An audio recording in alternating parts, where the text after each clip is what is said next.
La palabra de moda en los últimos meses, GPT.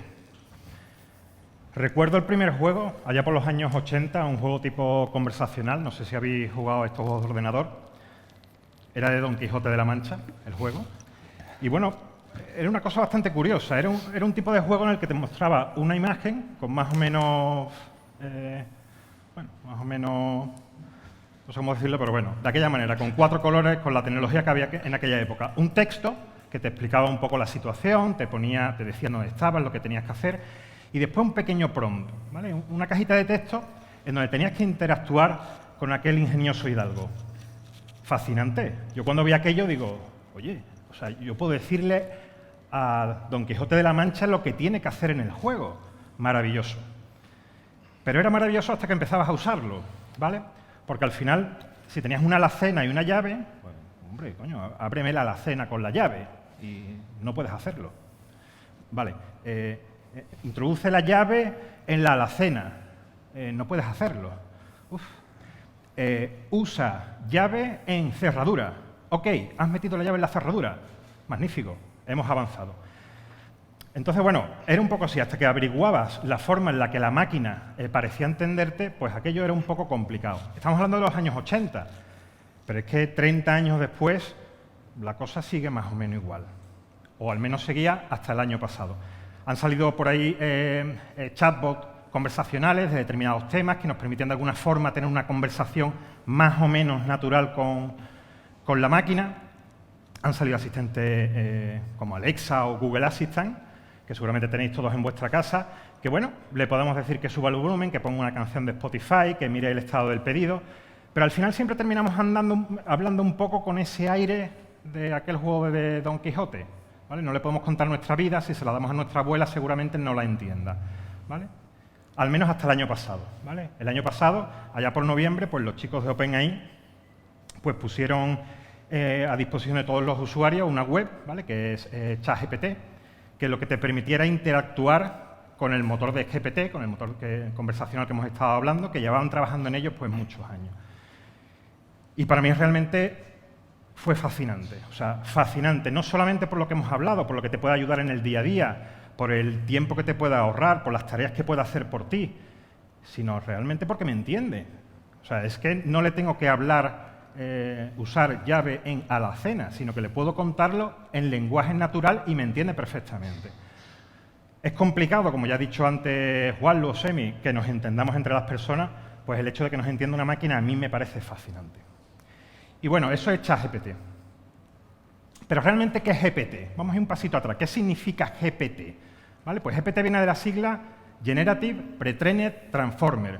Ya ha hablado antes Antonio al principio, Generative es una red neuronal o un algoritmo generativo, ¿vale? ¿Qué es eso? Bueno, porque al final construye cosas, genera palabras, ¿vale? No juega a las damas, sino que genera cosas. ¿El qué genera? Pues palabras. Y genera palabras, además, con cierta aleatoriedad. Es decir, si le preguntamos 2 veces lo mismo, los resultados en esencia son iguales, pero las palabras que decoran esa frase son diferentes. Maravilloso. Pre-trained. ¿Qué significa esto de pre-trained o preentrenado? Ya ha hablado Semi del entrenamiento de los modelos, o sea, es algo que tenemos que hacer para enseñarle a la máquina cómo tiene que funcionar. Entonces, GPT es un modelo entrenado con muchísima información, pues la Wikipedia y gran parte de la información en Internet. Y es un modelo entrenado no supervisado, ¿vale? ¿Qué es eso de no supervisado y supervisado? Pues un entrenamiento supervisado es como ir al gimnasio con un entrenador personal, ¿vale? Tú puedes ir al gimnasio, muchos vamos al gimnasio, con más o menos acierto, ¿no? Pero al final tú vas, haces lo que puedes, tus máquinas, miras tu feedback, bueno, y tomas tus propias decisiones. Pero después, por ejemplo, tenemos a Juanlu, que va con entrenador personal, y, hombre, pues la diferencia se nota, ¿vale? O sea, el hecho de que haya una persona, de que haya alguien con criterio, que al final las personas es eso, las personas van más allá de la inteligencia artificial, las personas tienen criterio, que diga, no, Juanlu, las dominadas no las hagas así, hazlas de esta otra forma. Al final Juanlu termina haciendo menos ejercicio que yo y el resultado es mucho mejor, ¿vale? Pues en GPT pasa igual. Las versiones iniciales fueron no supervisadas y ya veremos después que se metió ese entrenamiento supervisado. Había un humano que decidía si aquel resultado o ese conocimiento que infería GPT era correcto o no.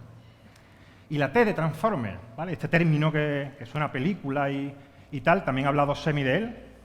¿Qué son los Transformers? Al final, sin entrar en mucho tema técnico, ¿vale? Son un tipo de red neuronal que realmente fue lo que hizo posible GPT. ¿Por qué? Porque antes de los Transformers, que fue el 2017, ¿no? Google los inventó. Antes de esta tecnología, pues las redes neuronales tenían ciertos problemas, como la memoria, como que no eran capaces de contextualizar la frase, como que no se podían ejecutar en paralelo, con lo cual entrenar un modelo con toda la información de Internet era inviable. Y a eso vino a poner solución los Transformers, ¿vale? Los Transformers ya son capaces de centrarse en el foco, en el contexto, o sea, de poner foco en el contexto, y aparte se pueden ejecutar en paralelo. De tal manera que podemos hacer uso de la capacidad de computación casi limitada que tenemos en la nube, ¿vale? Y podemos entrenar un modelo con toda esa información. Y esa es la idea, tan simple, pero maravillosamente ejecutada, que tuvo los chicos de OpenAI y dijeron, pues vamos a entrenar un modelo con las redes Transformer con toda la información de Internet, o parte de ella. Y a partir de ahí, pues formaron lo que es GPT. Pero muy bien, al final, ¿qué es GPT?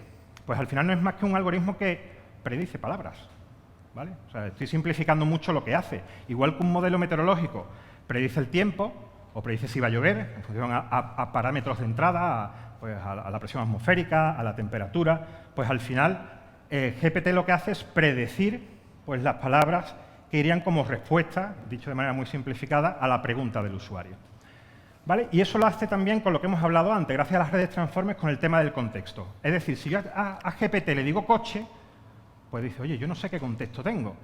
Pues bueno, miran su algoritmo y dice, pues ventanilla, vehículo y ruedas. Si yo os pregunto, si yo me bajara a vosotros y os digo un coche, pues seguramente me digáis eso, volante, asiento, pues esas son las palabras que genera por ese contexto, ¿vale? Alguno de vosotros, Juanlu, por ejemplo, me diría autónomo. ¿Por qué? Porque autónomo tiene también que ver con un coche, pero menos, está más lejos espacialmente. Con lo cual hay menos probabilidad de que si yo le digo al algoritmo, a GPT coche, me diga autónomo. De hecho, probadlo. Os dirá que es un vehículo para transportar personas y cosas, pero os dirá ventanillas, ruedas, vehículo. Sin embargo, si yo le meto más contexto, si yo en vez de coche le digo coche y accidente, simplemente dos palabras, no va a buscar aquí. Me va a decir seguro, me va a decir emergencia, me va a decir grúa, asistencia, todas aquellas palabras que por ese contexto estarían cerca de coche. Y seguramente en ese espacio, si nos imaginamos esas palabras en un espacio en 3 dimensiones, ruedas también está cerca de coche en el contexto accidente, pero más lejos. ¿Por qué? Porque un accidente puede haberse producido por una rotura de una rueda o lo que fuera, o sea que realmente está cerca. Y así es como funciona, en principio. O sea, al final, y hay que dejar claro esto, o sea, realmente GPT no sabe lo que es un coche, simplemente predice pues, las palabras que deberían de ir a continuación. Esto dicho así, suena simple, ¿vale? Son 2 contextos, pero imaginaros en vez de 2 contextos, 10 contextos, 10.000 contextos, o 100 billones de parámetros, que es lo que utiliza GPT, la nueva versión de GPT-4, 100 billones de parámetros de entrada. Imaginaros todas las combinaciones que hay de salida, ¿vale? Vuelvo a insistir que es de una forma muy simple, ¿vale? Pero bueno, al final utiliza todas esas tecnologías para predecir las palabras, para predecir nuestras respuestas. Y bueno, hemos dicho lo que es GPT, que es ChatGPT, ¿vale? Pues ChatGPT al final es lo que conocimos el año pasado. Es lo que puso a disposición de todos los usuarios, del público final, de la gente que podía tocarlo, pues GPT. Y puso una interfaz web y una versión mejorada del modelo de GPT, ¿vale? Esa versión mejorada del modelo de GPT ya llevaba aprendizaje supervisado. Ya iba como Juanlu con el entrenador personal al gimnasio.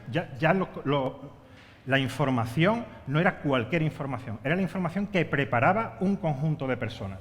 Un conjunto de personas que al final lo que hacen es, bueno, poder dar a la máquina la información correcta, no cualquier información.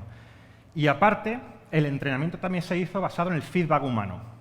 Es decir, GPT devolvía respuestas, devolvía 4 o 5, no recuerdo cuántas respuestas devolvía, y el humano decía, pues yo creo que la respuesta más humana o más coherente es esta. Y el modelo se iba reentrenando.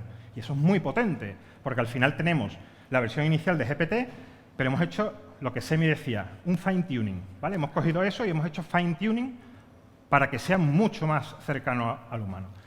Y bueno, al final GPT, con su interfaz web y su fine-tuning, pues es lo que conocemos a día de hoy como ChatGPT.